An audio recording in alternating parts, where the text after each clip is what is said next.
Generally, if you want to do not just an art fair, but at the end of the day, an art fair is a trade fair, is a shop, stall. It's the same kind of rules do apply across the board. With art fairs specifically, generally, the more expensive you're paying for the pitch, the bigger the picture, I'd say.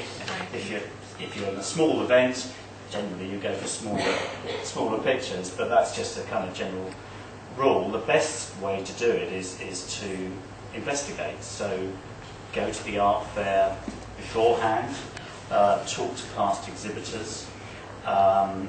If you can visit, then explore, look around, and a lot of this is just common sense. And if you see a stall which you think is good, pick up pick the things which you think are good and use them. Choosing which art fair or trade fair or whatever you want to do. I mean, practicalities, can you get there? Do you have to stay in a hotel overnight? Is it going to be too expensive? At the end of the day, you're selling, so there's no point spending loads and loads of money if you're never going to get your money back short term or long term. The application form, yes. If you're selling something, don't sell them. Don't send them photos you've done on your iPhone. Send them decent pictures. This is all stuff you can keep on your computer and just keep on file. And you send the relevant one out.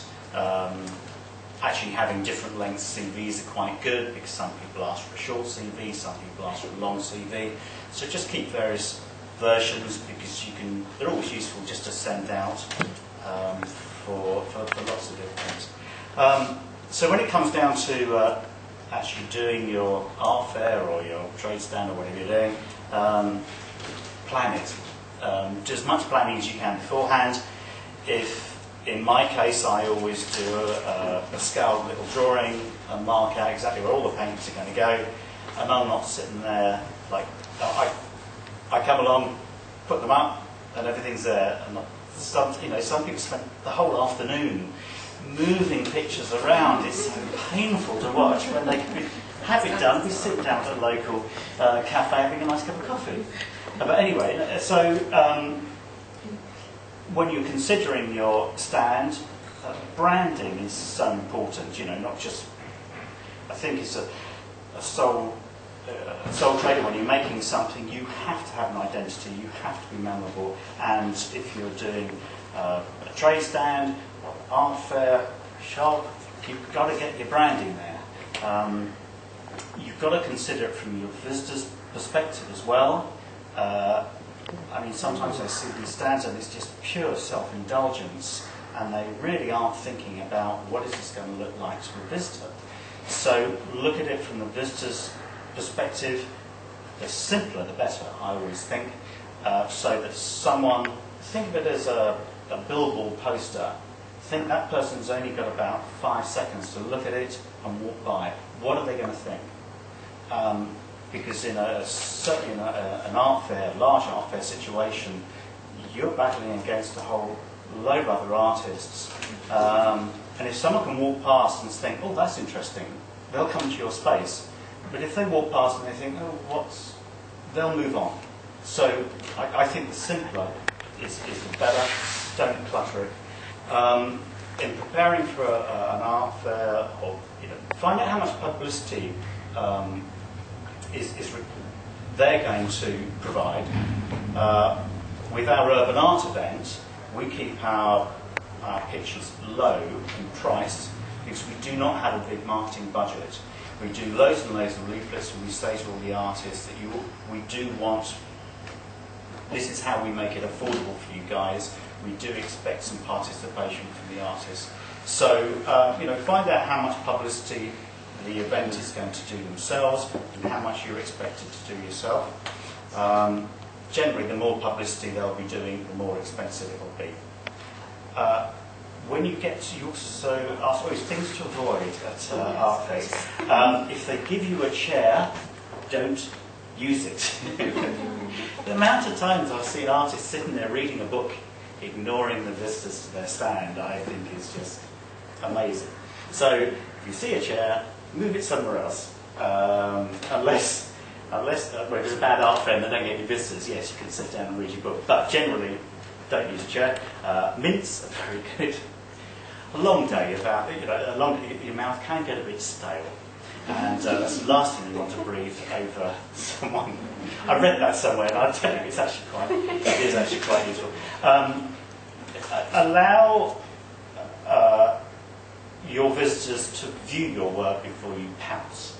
I never stand in my stand. I will stand a little way off, and then when I see someone's having a little browse, then I'll go in. It's always good to have some introductory lines ready, like, have you been to this fair before? Have you just arrived? You only need 2 or 3. Don't get worried that you've been repeating the same old line every day, because they've never heard it before, and they don't know you've said it before. So there's a certain amount of front you've got to have with this whole thing. With any business situation, data capture. If someone's, especially events like Crafty Fox, where there's no entrance fee, they're coming along and seeing your work for nothing. I don't think that's good enough. I want their address. Well, I want their email address. I want their name, I want their email address. So if you can find a way of doing that, whether it's a competition, or whether you can guide them onto a website where they can log on and give those details, that gives you feedback. So whether you get data capture of them, or whether you give them a leaflet which directs them onto something else, basically you need them to walk away from your space with your name or your brand in their head. So basically they've got to leave. You've got to make your space unforgettable. Then after the show, if you've done data capture in any way, send them an email. Thank them for coming to the event, and start a relationship going. You've got a Facebook page, Twitter, get them onto Twitter, Facebook page.